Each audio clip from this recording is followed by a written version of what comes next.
In this episode, we interview Stacey and Matty Turner, one of the amazing couples from the Born at Home film. They are parents to two beautiful daughters, one born at hospital with a vacuum-assisted birth, the other triumphantly free-birthed at home. In this chat, we talk through the intuitive nudges that led to their free birth decision, what that process looked like, and how they maintain a strong and thriving relationship amidst the chaos of early parenting. There are some beautiful gems in this one. Amanda Banks. Hello. It's another podcast. I'm really excited about this one. Oh, me too. I mean, excited about all of them, but I'm excited about all of them, but especially this one. Yeah. I feel like I've been waiting for it, like looking forward to it since you put it in the calendar, because we've got a beautiful couple joining us. They are from the film, of course, working our way through the amazing cast, the famous cast now. They are Stacey and Matty Turner. So they are the amazing parents. They had one hospital birth and then they had an amazing free birth with their second child. Their daughter, and it is such a cool story. We will be putting the full story on YouTube for all these people that listen and they want to know a bit more, but they're incredible. Their relationship alone is something that before you even got on we were talking about it because we just admire it so much, so we definitely want to get into that. But I think as well just who you are in the world, Stace, like we've been sort of following you a little bit on social media, and you're just this powerhouse of positive energy, and you know we saw that coming through the film, even through the challenges that you face. And I'm just really excited to get to chat to you guys. So thanks so much for joining us. Thanks for having us. Are you trying to make me cry before we've even started the conversation? Yes. Damn. I still cry at you in the film every time. I'm premenstrual right now, okay? Don't do this to me. I think we all are, because myself and Eleanor synced up when we were all on a holiday together. We just have never unsynced. Yeah, that's true. For 15 years we've been synced. No, but it's serious. Like that's the reason that we got you on the film, is because you are amazing. Like what you were able to do by, you know, really taking responsibility of that second birth and really feeling into what you needed, what the baby needed, what your body needed. You know, you even had to sort of shift direction. I know that you started thinking, okay, I'm going to go for a home birth. And then your intuition just really kicked in, and you just, even though everything was lined up perfectly, you went, no, I'm actually going to pivot and even go for a free birth. That's how much I realized I trust myself and I'm listening to myself and what my body wants. And then also for Matty to be on board with that, like how special is that? That's unique, like to have a partner like that. And I think a lot of that we can credit to the experience we had the first time around, because we had home birth conversations for our first pregnancy, and it was, I mean, I won't speak for you, babe, but I feel like it was a hard no from my perspective when I talked about home birthing our first, whereas because of the experience we'd had with our first baby, when I said let's home birth, he was like yes for our second. You know, it was just like a yes, whatever you need to do. Yeah, so the first one was a hard no from Matty, you mean, or? Yeah, and I mean the concept around that was like I was just scared and uneducated, right? Like I knew no better, and so going through the system and seeing how it all worked, I was like, like it really shed light on, well, hold up, the woman really gives away her power when she goes through that system. And when we went the other way, I was like, I had to just give full trust in Stacey and everything that she was going to do, because at the end of the day, she was the one that was going to have our baby the second time round. So I was like, well, both times round, obviously, but like I had to give, exactly. I had to give full trust and belief in her. Otherwise, it's like I would have been the block in the system, and I could see that. Like I didn't want to be the one that was the bottleneck, and unfortunately, I now see it on the other end where it is the men most of the time that do pull up the concept of, well, oh, hold up, we can't do a home birth because hospital is so safe. And it's like, well, no, there's so many things that happen in hospital that make it not unsafe, I wouldn't say, but it makes it just a different experience than what it could be versus, and we completely saw that in like night and day difference from birth 1 to birth 2. And once we're in the system for the very first birth, like we had a plan and we got pushed completely away from that. So yeah, I think on the back end of it, and now when I talk to expecting parents, I'm like, home birthing, like I'm such a big advocate for it now. I'm like, you need to do this, and like I'm always in the dudes ear in particular, like don't worry about it, like it's all good, she's got it, like give her more trust and she'll do her powerful things. Is that like a hard shift? Because traditionally and just energetically, the male, does have that leading role most of the time in relationships in the family and, provides that, safety for the woman, And so that, for me, I feel like, because I don't know what it would like to be a guy, but to just step back and just go, no, she's got this. I'm going to be the support. I'm going to feed my energy into hers and let her make the choices and support her no matter what. Is that like a hard shift to do? I don't know. I mean, we've always had a really good communicative relationship in general. And so for me, it wasn't necessarily. For some guys, I could see how definitely it could be. But like I said, at the end of the day, it wasn't me who was doing the things. So I was like, you know what, power to you. Let's figure it out. However you want to do it, let's do it. And there's always backup options if it ever comes to it. Totally. I mean, we thought we were going into our first birth extremely educated. We have our private midwife, we had our doula, we had done, external courses outside of the system. I'd read all of the books that I had found up to that point about birth. And I get that things don't always go to plan, but when I look back on it, and I guess it's something I spoke about in the film, but from day dot, my power was taken away from me, and not on purpose by the people that I was talking to.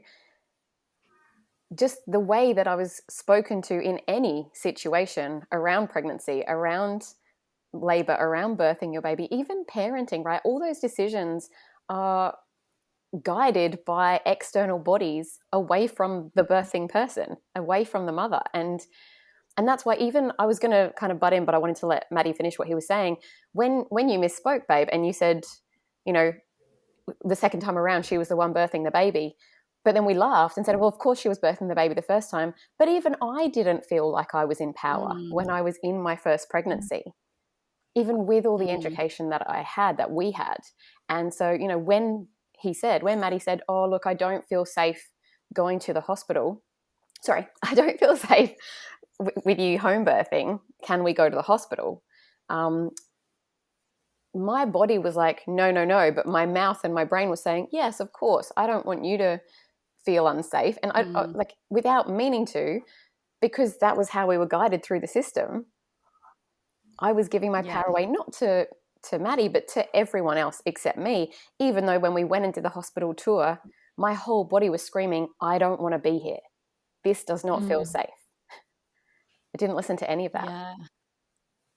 It's so interesting because Rachel Reed talks about it, like how we groom women throughout the prenatal period to really give our power away to, the experts in the hospital. And they are experts, but they're experts in pathology and for things going wrong, which is great when you need them, but not in a physiological birth, which is a natural process. So, there's got to be this huge shift of all the women taking back ownership of their births and really informing themselves and really taking that on as this is their birth. Nobody else is delivering the baby. You're doing the work, but it is so true. That's exactly how you feel. It's not your birth once you're in the system because you just get sucked in and it's everybody else knows more than you and you can't help but give your power away.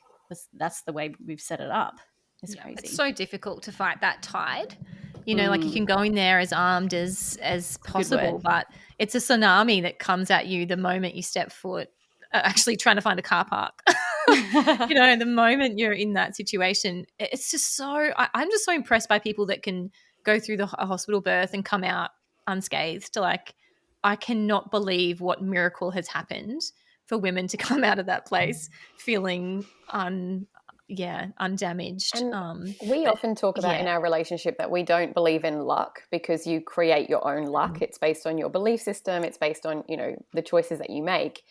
But with the hospital system, that's one of those things where it's like you have to be lucky with who is on staff that day. You have to be lucky that you don't have a jaded midwife that doesn't want to be there and just wants you in and out because they're on a timeline, or, they don't think that you're handling the pain well enough. So they just want to send you to the OB to do what they're going to do. And it's all down to luck with who's on shift and who's for physiological birth and who isn't. Totally. Yeah. And you can hear it in the way women describe, even if they've had a vaginal birth in hospital and it's been relatively okay. The words they use are, it was fine. Yeah, that's right. Okay. They let me. They let me do this. They let me do this.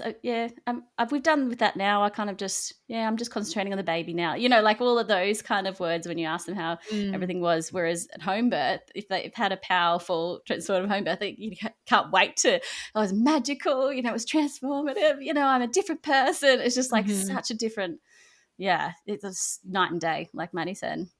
Yeah. And for everyone involved too, like particularly the dads, like, the mum's experience is one thing, but then like you see, when you see like the videos and photos of hospital and home, like it's just so obvious how involved the dads are in a home birth versus a hospital. Like all the photos that you see are like the dad in the corner, or they're not involved. They don't have the opportunity to partake in the birth. Whereas at home, like the dad is the one that's providing like a heap of the care, like the soft touch and the jobs, filling up the birth pools and catching the baby, or, having a beer. having a beer with a baby on their chest. Like, there's just so many beautiful missed opportunities if, you don't even try to have a different experience at home. I feel really sad when to think about all the dads that miss out on that instant bonding with their babies. Yeah, what was it like for you, Matty? The after period, that bonding period, like the contrast between the two. Yeah, I mean, Madeline, our oldest, she got kind of like taken away from us as soon as she was born, and there was like we asked for a lot of things that didn't get offered at all. Yeah, and so essentially they cut the umbilical cord as soon as they could, like literally as soon as she came out. They cut the umbilical cord. They rushed her over to the side. They completely brushed her down. It was actually like the whole system was really frightening, to be honest. Like as a first time going through that, it was frightening to just witness the whole thing, and it was all very fear based. Meaning, on this side of it, looking at the psychology of what they did was pushing on the fear based emotions to make sure that they got the result that they wanted to have. Versus when we did it at home, it was very beautiful. It was so smooth and elegant, and there was nothing that felt rushed or nothing about it felt forced. But the hilarious thing about that is that it was a much faster birth in general. Like when we let nature do its course and do what it was meant to do, it was like, such a faster whole transition from we're pregnant to now we've got a baby in our arms. And then to answer the question furthermore, like literally Saskia, our youngest, was attached to the umbilical cord doing skin time with me, which is just incredible. So we laid there for kind of a few hours before we even moved upstairs. So it was really, it was like literally in the room where the birthing pool was and everything. It was just, very, very different experience. Isn't that interesting how you said the whole thing felt faster, even from the pregnancy through the birth, because you were in flow, I guess you could call it, that energy of being, totally tapped into your body and your intuition. No external forces saying, hey, it's time for this, time for that. Have you thought about this? So nobody was pushing you into your logical mind. Mm-hmm. You were able to sink into nature, really, at its purest form, which there is no time, there's no clock. And so everything does feel like faster and slower at the same time, when you get into that flow state and time doesn't exist. Whereas, when you are on someone else's timeline, whether it's throughout the pregnancy, you're doing your tests, measuring, and then the birth, same thing, how close are the contractions together, should we get things moving, should we change, it's just like it's all keeps you in your mind and your logical mind, and, you don't get to tap into that magic like that you do with a home birth. That's so interesting the way you said that. Yeah. Did you time like your surges or anything, Stace, with the second? I didn't, so I'm curious. Yeah, I'm just hearing you talking about what you were saying, Elle, and thinking the whole of my second pregnancy, labour and birth was so much more intuitive. And obviously sliding doors, like I will never know what the first could have been if I had gone home birth. But I didn't know what I didn't know. There was definitely more fear in general associated with my first birth because it's unknown, right? We've never been through it before. Whereas for my second birth, I had some experience. It wasn't my preferred experience, but it was an experience. And so going into my second, I knew what I didn't want. And so then the rest was just surrender into what is meant to be. But if there could be intuition classes for pregnant mamas, like that's the key, right? How can we reconnect women to trust themselves, to listen to their own bodies. And so definitely second time around, I didn't time my surges. I remember using breath exercises, not ones that I had been taught in a hypnobirthing class. I have nothing against hypnobirthing classes, but I want everyone to remember that these are just a tool in a box of tools. It's not, okay, you've got your first surge, now start this breath exercise, which is kind of what it felt like on my hypnobirthing course. It's like, once you're in this phase, do this breathing. What if I don't want to, can I swear? Yes. What if I don't want to fucking do that breath, right? Like, so when my surges started, I was very much just letting my breath inhale, exhale, and I was counting, but because I wanted to, not because I'd been told to in a class. So it's like, here are the tools. So I wasn't counting how far apart my surges were, but I was inhaling for 4 and exhaling for 8. And, you know, when I was, and the reason the birth seemed so quick to Matty was because I let him sleep the second time around because I was so comfortable in my own body, right? The first time I was like, babe, I can feel something. I think it's happening. And then it was 36 hours later when my baby arrived in our arms. Whereas the second time he slept, and it was like from the moment he woke up at what like 6 a.m. and I'd been having surges since like 1. And then she was here by 10:30. So of course it was like a much shorter experience for him. But in I meant the whole process, right? Yeah, like, from labor, of course. But in answering your question, Amanda, I didn't specifically get out a clock and time my surges, but I was just very conscious of, okay, I'm managing maybe, 4 in, 8 out for this many cycles. Like, okay, that's how roughly that's how long my surges are lasting for. But it wasn't important. Like Michelle, my birth keeper, she didn't care. She was just like, how you feeling? Tell me what's happening in your body. That's so interesting. There's 2 things you said that just like sparked some thoughts in my mind. Definitely hypnobirthing. We did that second time around. And as I was going through the course, all I was thinking was, this is great for Aaron, like my partner, like giving him like a little checklist of things to do, because like you guys can stay in your logical world. We're not. We're going to I knew I was going to just like go off into my own little world. So, whether that stuff was going to be helpful for me was probably not during the birth, but pre-birth. Some of the exercises were amazing, like because we had a spinning babies lady, and then during the birth for my partner to make him feel at ease. He's got a couple of things in his toolbox, so he's feeling good. But then also I was also thinking, what did you say about the intuition? When we were talking to Rachel Reed, the interview with her on the podcast, which we are releasing really soon, we were talking about the training that midwives receive, and I said, like, do you guys get trained on anything to do with intuition? Because that to me also feels like that should be part of their training. All women should take, intuition classes, but then, the professional should as well, to get them out of that, logical brain. Unless you need to be in it in an emergency situation, perfect. But if you're just sitting back, chilling, watching, observing the woman, how good would it be to be coming from a place of, tapped in, tuned on, turned on, like kind of in your intuition? I reckon. For sure. Yeah, 100%.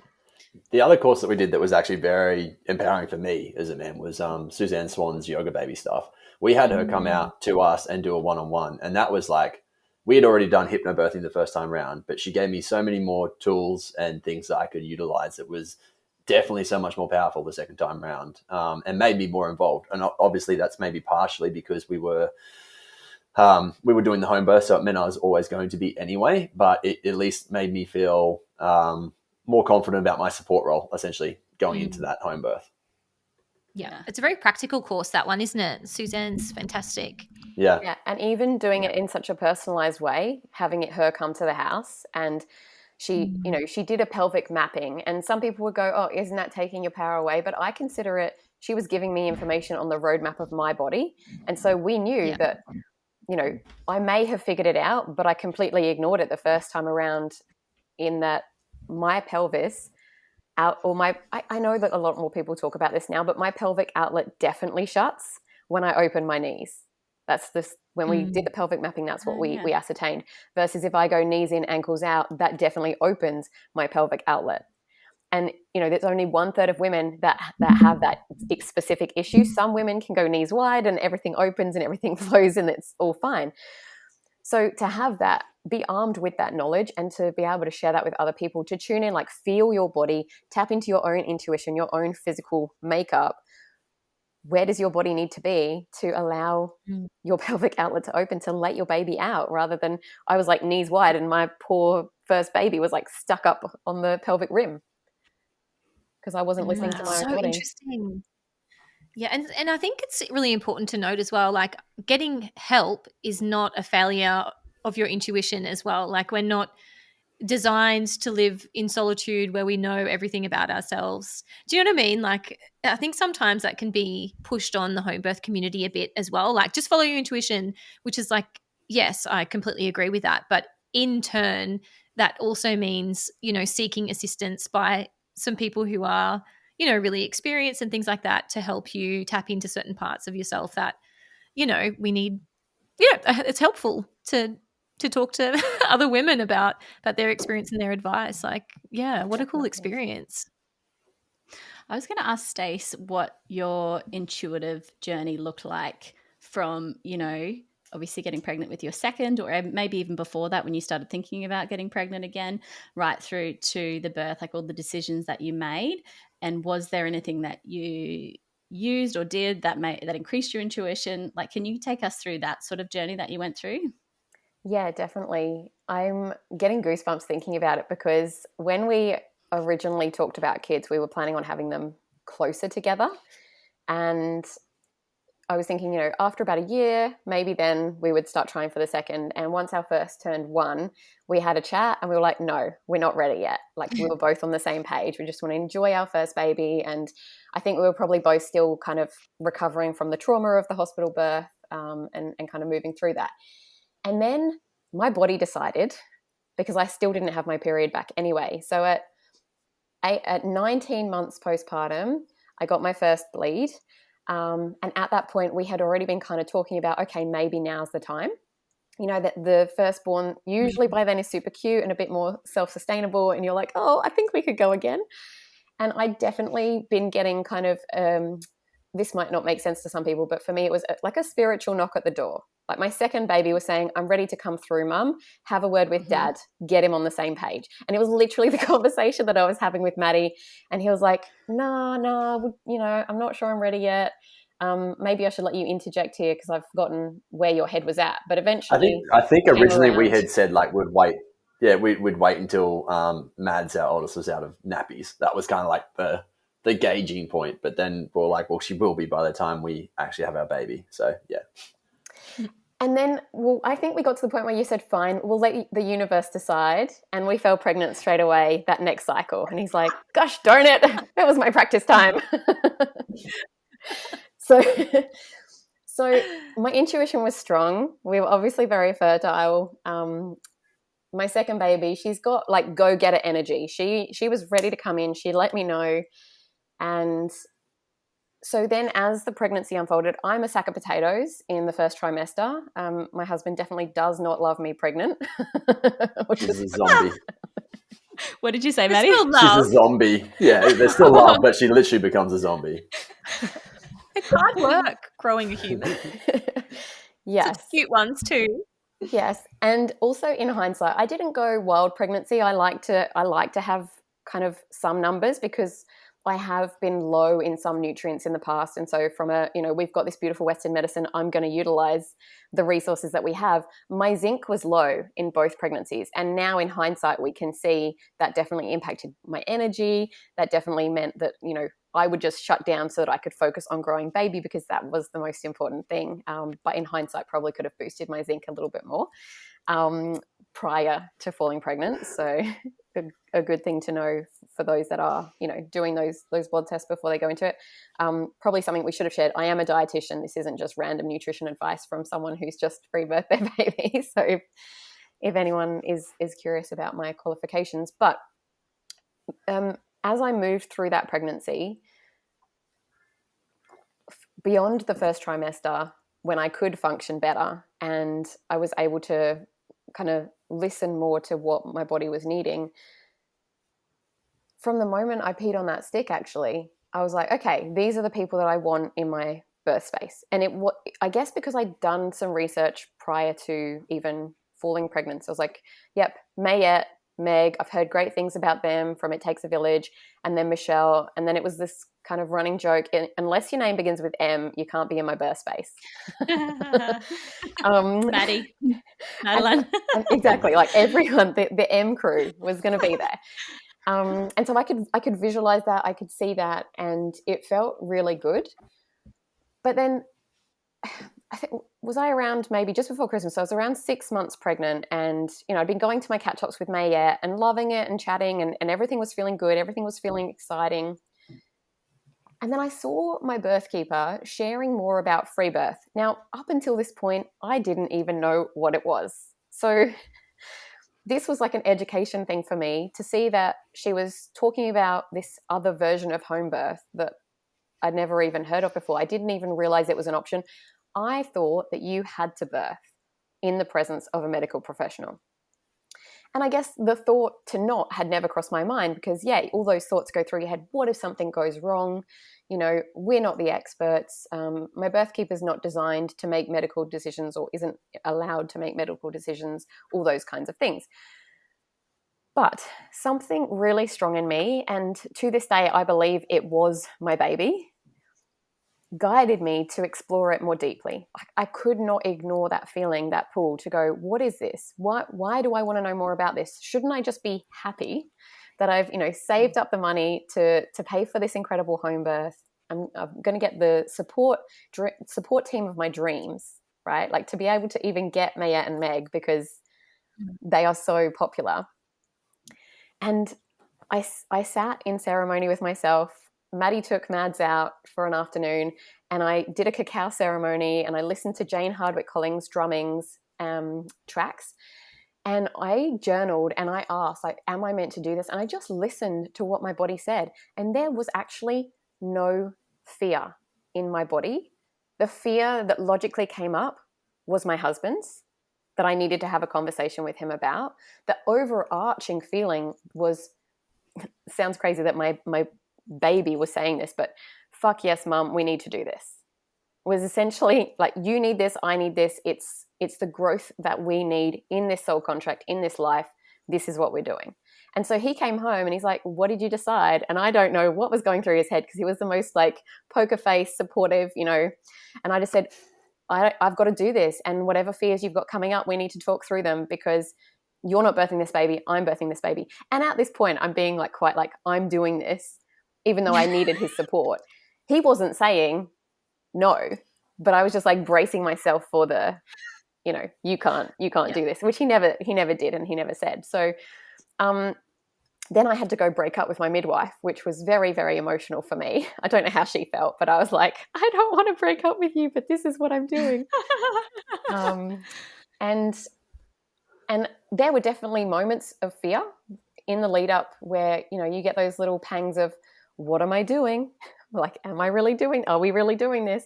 And then Maddie would talk me back off the ledge, and then I'd be doing the Karen Strange neonatal resuscitation course, because we were, you know, it was really important to us that we educated ourselves, that we knew, okay, if there's a nuchal cord, but I feel inside myself, if there's a nuchal cord, we're straight to the hospital. Like, we weren't going into this not knowing what we were doing. And we were only 10 minutes from the Mater at the time in Morningside. So we knew our backup plans. We knew our plan B, C, D, all the way to Z, right? There were times in that phase of leading into my birth where I was like, I can't do the Karen Strange course anymore. It's a bit confronting for me. But then Maddie would do it. And he'd talk me back through, like, it's okay. You've got this. This is what you know you want to do.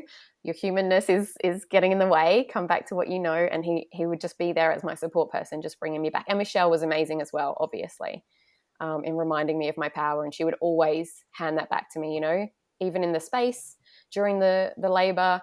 When she walked in, I just softened, because she's like such a beautiful motherly figure just to have in the space, and just knowing how much she believes in birth. I believed more in myself in that moment because of her.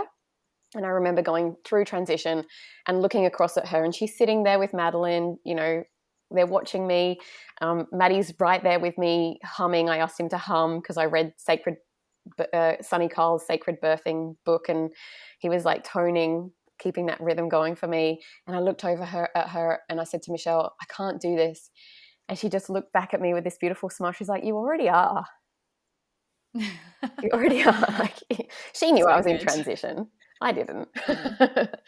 And then it wasn't long after that that Saskia was in my arms, and it just, it felt so normal but so strange all at the same time.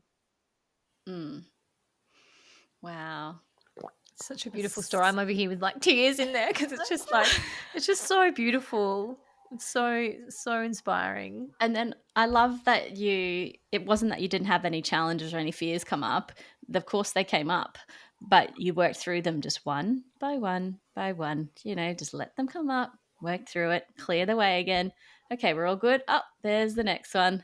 How can we work through that one? Yep, there it goes, and then the energy just keeps moving forward. Like, so good. Like, I think, sometimes that thought is, everything's going smoothly, but it's never, if you're heading towards something you've never done before, like, you're going to have feelings about it, stuff's going to come up. And I love that you guys were able to work as a team, once you were on board. Actually, I was going to ask Matty, like, what you thought when you came home and Stacey's like, I'm having a free birth.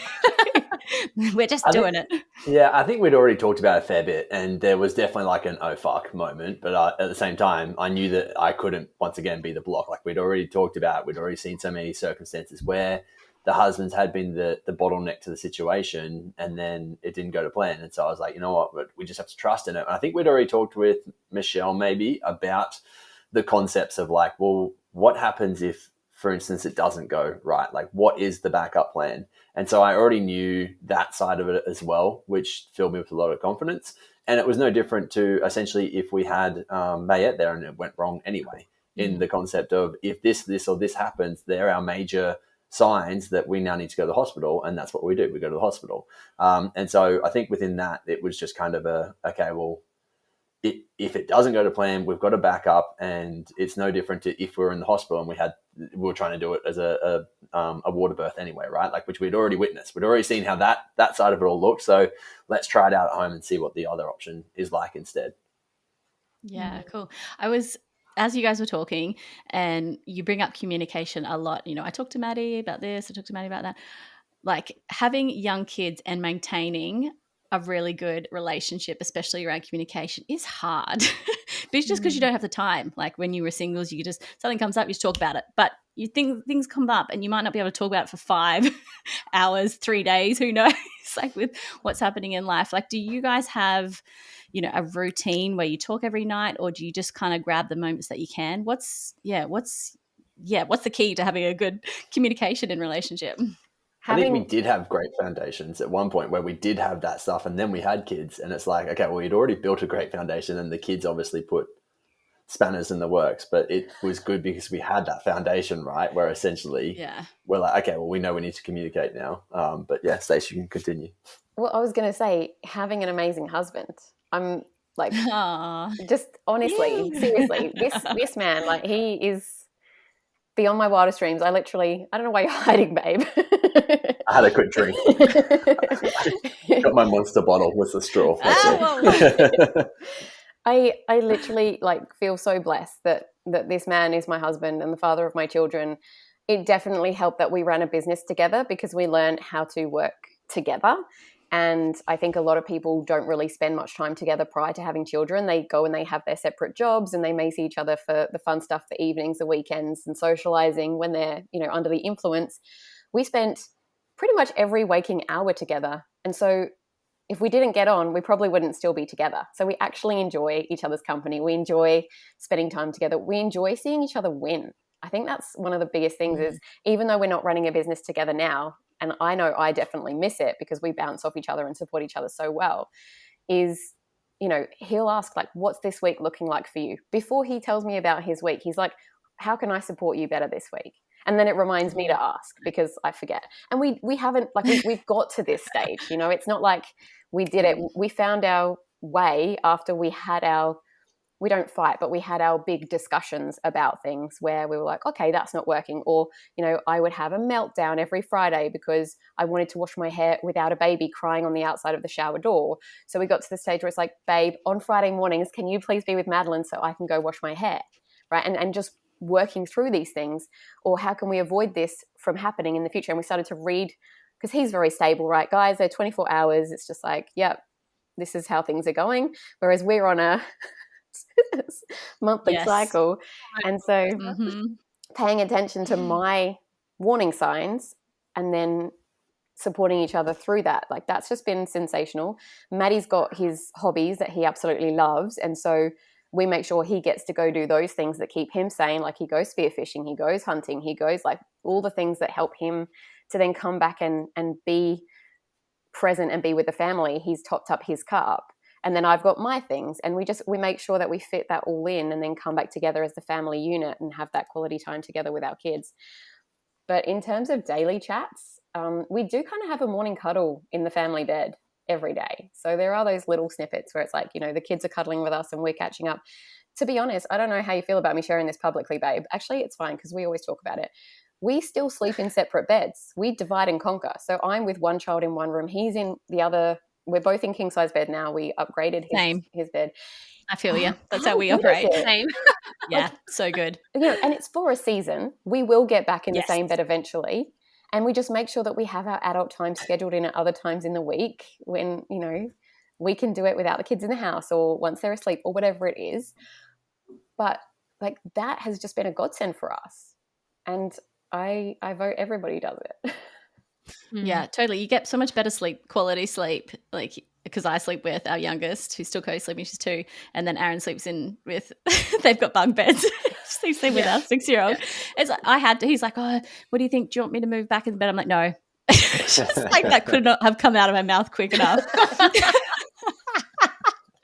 Because I can only handle one person, waking up to one person. But if you've got a second person who's rolling over, they might be snoring. Like that's all these little things, like when you're a mum and you're so hyper attuned to people and to waking up now, like you just can't handle it. You're just like, no, I can't handle it. It's better for our relationship if you go in another bed. Yeah. And I mean, lack of sleep is literally torture, right? Like if you are sleep deprived, it's literally torture. So the more sleep that we can all get, the better everybody gets on. And we all thrive a lot more. Yeah. I love that you do that. Totally. Yeah, totally. And also just letting go of what other people are doing and what you should be doing, that kind of thing. You just got to work with what works for you guys, you know, because everybody's different and every relationship's different. Totally. And so there's no like end of the day debrief, you know, or date night tradition. You kind of just like go with how things are going throughout the week. It chops and changes quite a lot because we do both run our own businesses now. It means that we're kind of required at different times. And then because I do a lot more work and Stacey's with the girls a lot more, it means that then I'll put the girls to bed, for instance, and then that gives Stacey a chance to have her time. So often, if I'm still awake, I mean, our whole routine's changed recently, and I'm in bed with the girls every night because I go to the gym so early in the morning. So I'll often go to the gym, come back in, and that's when we'll have the cuddle in the morning sort of thing. So that's more of probably a talk / when Stacey comes down after doing her little morning routine, we'll have a bit of a conversation after the girls have had breakfast and they're just doing their thing. But yeah, I think it's ever evolving for us as our schedules continue to change. And so it's like right now, whilst we're in this stage of life when Stacey's doing a bit more work of a nighttime, I'm with the girls a bit more. It's not necessarily as scheduled in, but we just kind of make it work where we can. And I think we do both know, like, hey, we're here and we're open to have the conversations whenever we need it. And then likewise for weekends, like we do get to have a fair bit more time then, I guess. Yeah. It's mostly as a family.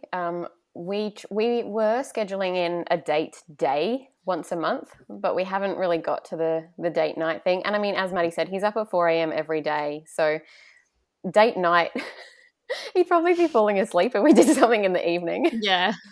Well, it's also the care of a nighttime, right? Like we're better off to go on a date day when we've got parents. Well, sorry, when the kids are in care or with the parents. And then the other side of that is that's also on our business day. So it makes it tough when we're like cramming so much stuff in and we're both getting pretty darn busy. So it makes it then tougher to organize that. So yeah.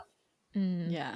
Just the foundation is the key too, isn't it? Like, I think so. You have those the foundational values cemented between the both of you, and then, you know, you can work around the difficult logistics and the stress when you've got that level of trust and alignment in the relationship.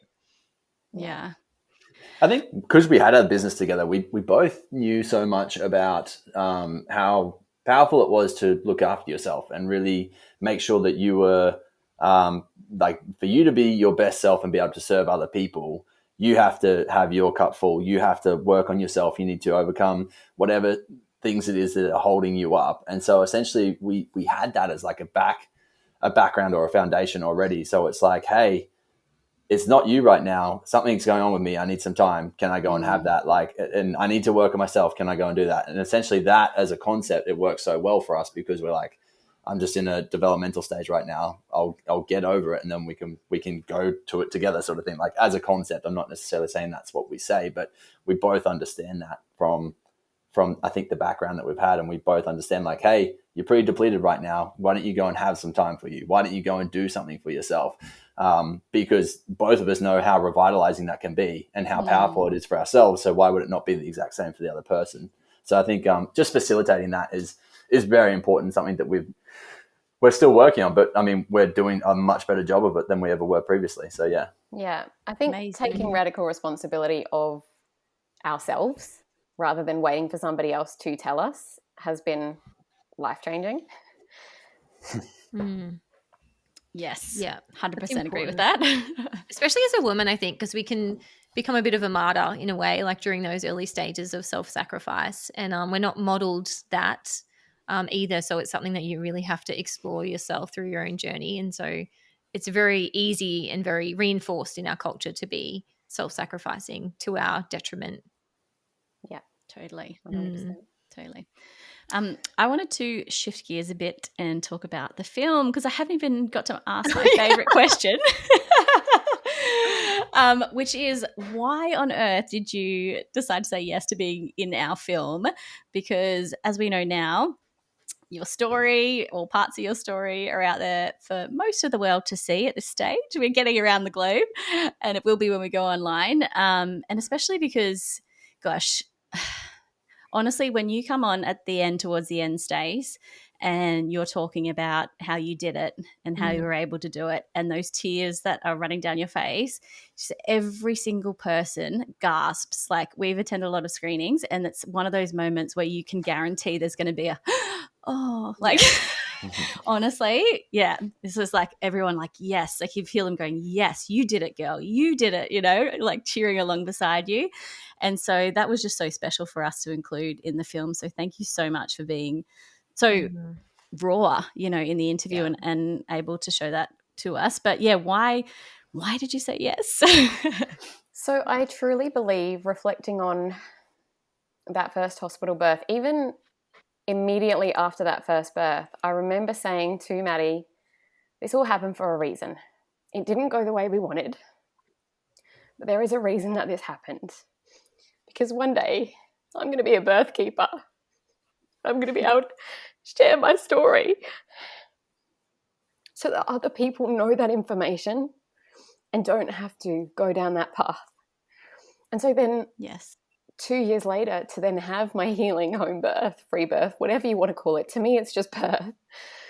And to go, I had this birth, and they were both amazing births. My baby still came into the world, but one, I was not as empowered as the other. And how can I use this experience to help other women to not have their power taken away, so that they can have the birth of their dreams? And then if it doesn't work out the way that they plan, how can they reflect on that, and what lessons and blessings can they take away from it that's going to help them become a better person, or to build a better relationship with their children? I have a beautiful relationship with both my daughters, but I can see that Madeline being taken away from me at birth has impacted the way she is in certain situations. She still struggles at kindy drop-off with me. That's why Maddie does it every week, because that anxiety around being taken away from mummy is still there.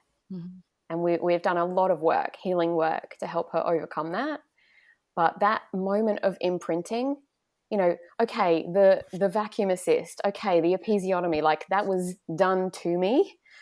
But the imprinting that I missed out on because my baby was taken from me, like I don't ever get that back. And I want to stop that from happening to other mums. Yes. And thank you for saying that, because I feel exactly the same way. My son was a cesarean and he got taken down to the NICU for like 3 days. I didn't really get to hold him, any of that. And then obviously my daughter was a home birth, so straight on the chest, calm, fell asleep. And exactly, he's had separation anxiety since he was a baby. Like didn't even want to go to dad. Like, and we've had huge struggles, going to kindy, going to prep, going to grade 1, like all of those transition times have been the same. It's like it gets triggered again and again and again. And I just have to keep being patient and calm and being there and understanding. But my daughter, she spends the whole day away from me with no troubles at all. Like I've watched her for any tiny little, like, is that okay? Yeah, you're fine. She's like, bye, Mom. Like she just absolutely, and I know it's from the birth. People can say, oh, you don't know, but I know. As a mum, I've watched them both and I know. So thank you for saying that, because I feel like we know as mums, what's impacted them. Yeah. It's trauma. Yeah. Like there's all this research around ASD and ADHD, and it's like, it presents as trauma. And where does the first trauma happen? Like in pregnancy and birth. And that's the foundation of their nervous system. It's the foundation of their entire way they interact with the world. Like, of course it will impact them. And, these stories are just so common. It's echoed in my experience, even though I had a home birth, but he was separated from me as well due to some medical stuff. And it's like,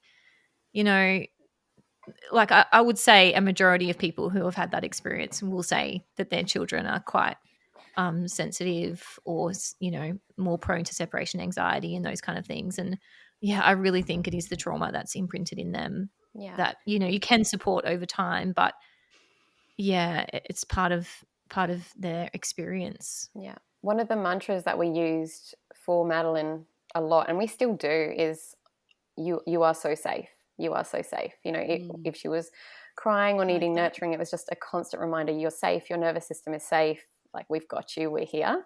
Rather than it's okay, we would always say you're safe, because we want her to experience her emotions and not tell her she's okay if she's not okay, but just remind her that we are there. But now that she's 4, I'm doing a lot more of helping her to come home to herself. So we do like a coming home practice, and it's like breathe, where are your feet, feel your body, and just like coming home to herself. And that helps her to regulate her nervous system so that she can then think more clearly and calm herself down. Oh, I love that. Did you learn that somewhere, or? I kind of made it up from all my practices that I do. I use it myself when the kids are losing it. Yeah. Oh, cool. I love that. So you just like get at a sort of, I guess that arms crossing is that like feeling held. I'm holding myself. Yeah. Cuddling myself, supporting myself. I'm here, like getting back into my body, that kind of feeling, like feeling the ground. I'm imagining under my feet. Yeah. Oh, that's so beautiful. I love it. They're such little teachers as well, aren't they? Yeah, totally. Like for our own healing as well. Yeah, definitely. And also, I was going to see what you guys felt about how the film has gone, because, we talk about this with, a lot of people that have been in the film. We really thought it was only going to be for a handful of people, maybe in the home birth Queensland sort of community, our local community, Brisbane-ish. Be great if sort of, it spread out a tiny bit, but we just did it for the passion of it. But now obviously it's just launched in the US now, which is amazing, but it's been going great in the UK, New Zealand, Ireland, obviously throughout Australia. And I haven't even checked the numbers, but it's well over 10,000 people have seen it now. How does that make you feel? You go, Maddie. It's pretty crazy. Well, I think because we went to the launch, right, and Stace got to see the pre-launch, but going to the launch, it was incredible. You guys have done such a good job with putting it out there. I think actually a step before that was that you were putting snippet videos out, and there was a snippet of me that actually went pretty viral. And I was like, holy heck, like obviously there's some power behind this. And I had people reaching out to me like, is this you? And then that actually even led to us talking to other couples who were talking about home birthing, and us being like, yeah, you should do it, which is pretty cool as a concept. But yeah, I remember jumping in the comments and people being like, there's got to be something that they're not telling us. I'm like, I wanted to reply to every single one and be like, no, it's the truth. Like every bit of it, this is me. And no, this is the truth. But I didn't. I refrained myself. But yeah, I think in general, like obviously going to the launch, we saw all of the birthing community there. And so for me, I'm like, it's amazing because obviously it's such a powerful tool for the birthing community to be able to share because it's a voice for them. So now, obviously, my thoughts on my concepts are, how do we keep it growing? Like, let's get it out to the other people as well, the people that have not had the concepts of birth but want to understand it a little bit more. I'm a very closed off view because that's all I've really witnessed of it. I mean, obviously for you guys to say where it is now, that's incredible. And you guys are doing such a good job of actually promoting it and putting it out there, which is just so cool. It's just my dream and wish for it is that now people who are not in the realm of birthing and haven't done the birthing side of it, they're not midwives, they're not birth keepers, they're not free birthers or doulas or anything like that. How do we continue to grow it out from there? That's the concept of the people that I want to see and see their reactions. Yeah, awesome. What about you, Stace? Yeah, I mean, I've had randoms reaching out to me and saying, "Is that you in the movie? Oh my gosh, it was so good!" And yeah, it warms my heart to know that people are enjoying it, that people are getting something out of it. Some people have been taking their friends with them who are planning a hospital birth, but then rethinking that hospital birth, or educating themselves more and going in more armed. So it's having a very, very positive impact, and I'm so grateful to you guys for going on this journey and allowing us to be a part of it. And just congratulations to you guys because it's massive. And if you're still thinking of doing the following the babies on as they grow up, like, we would love to be a part of that because I just think this is such a fun project. Yes, we're in the developmental stage at the moment. We are. That was going to be one of the questions. Would you be in the next one? Absolutely. Thumbs up. Although now that Saskia is a bit more, I guess, independent, we'll be happily talking about her, but she might not want to be in it. So I guess that'll be the design. You can always ask her. Yeah, because there's another one as well. We want to delve into like parenting and relationships and things like that as well. So I think you guys would be amazing in that. So yeah, put a pin in that for sure. But yeah, I also just wanted to say thank you for letting us use your birth footage as well in the hospital, because that was so powerful, and it actually was really, really important. Ended up being really, really important in the film for really, I guess, creating that visual for people to really understand what's happening.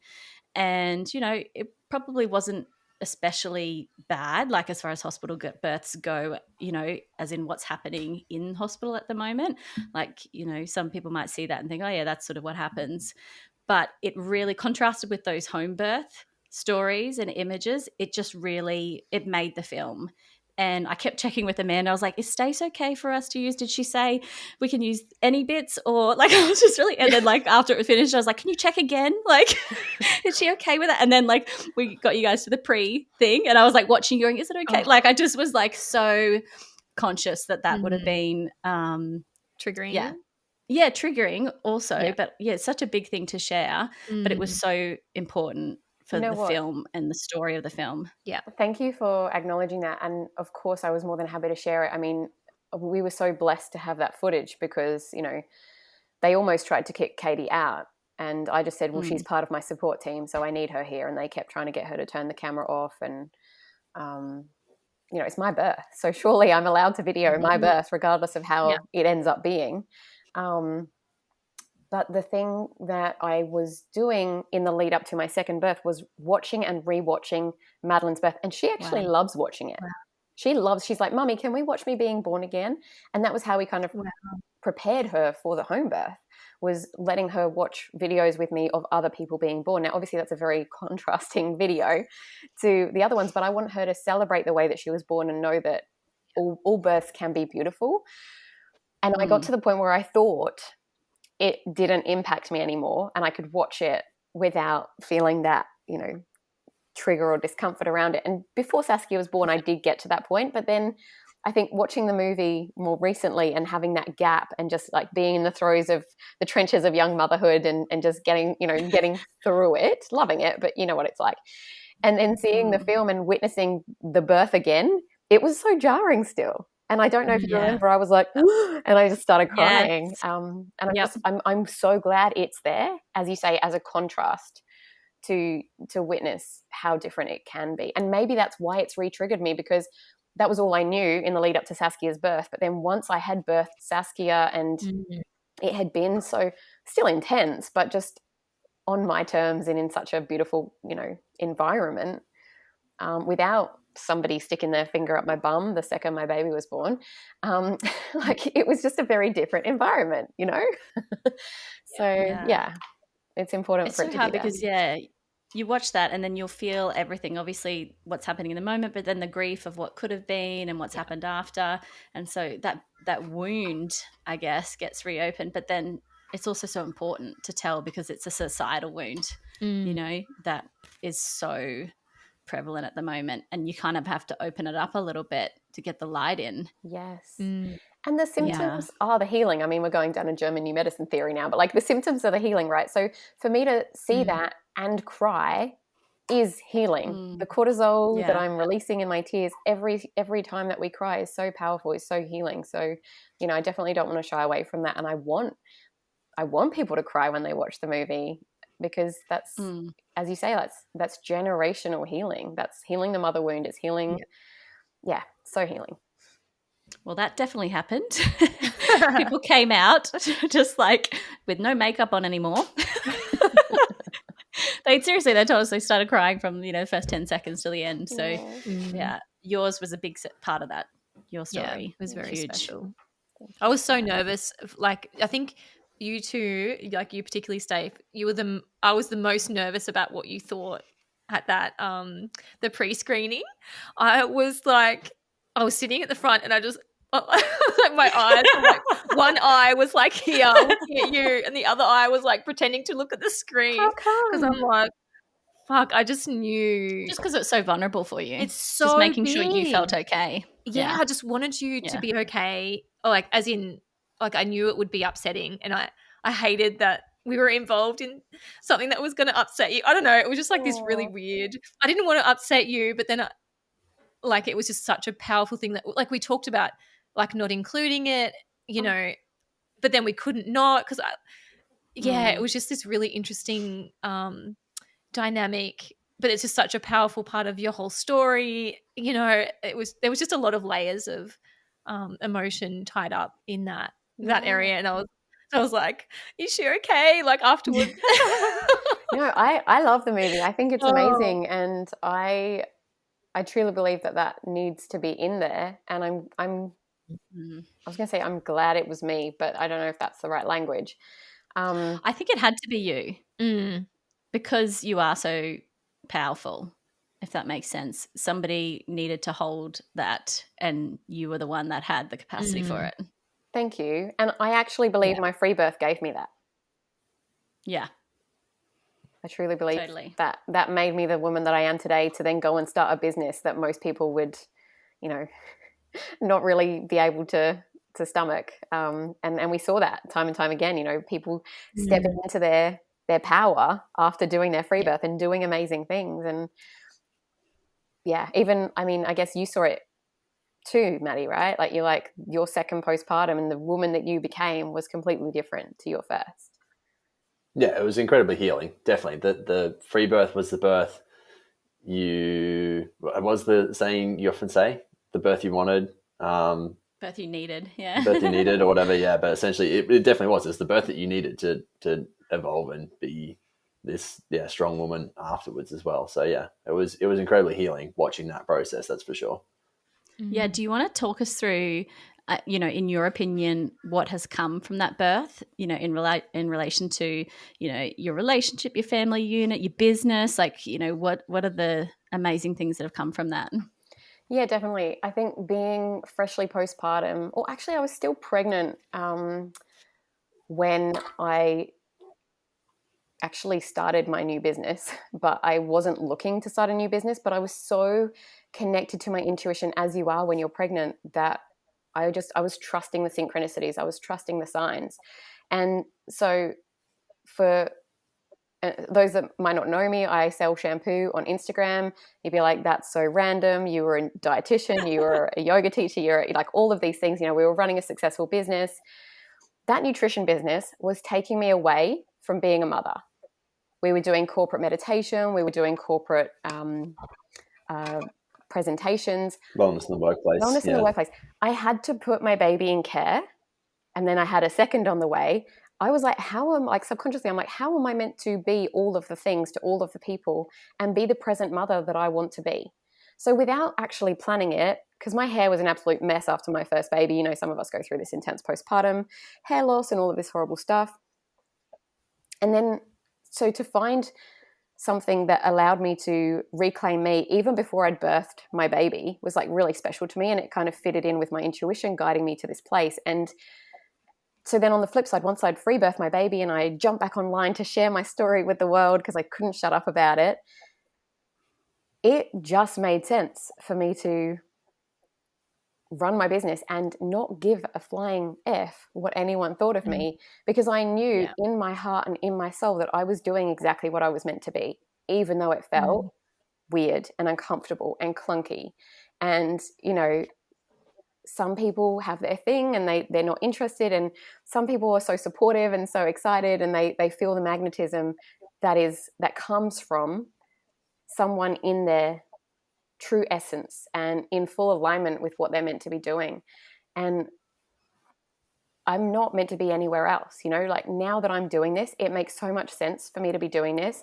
I get to empower women to start and run their own businesses. I get to empower mums to prioritize themselves and get rid of that horrible martyr story and, you know, happy mum, happy family. So there's so many facets of this business that I now run that are integral to who I am and integral to the woman that I get to be, that gets to have such an impact.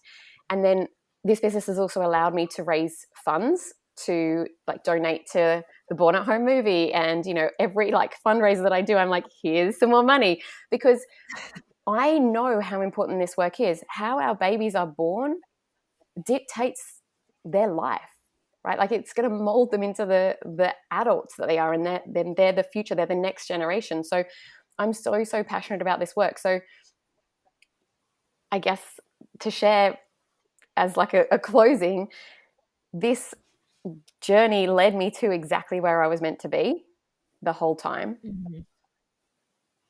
And now I get to be of service. And that's the funny thing about intuition, isn't it? It doesn't often make sense at the time.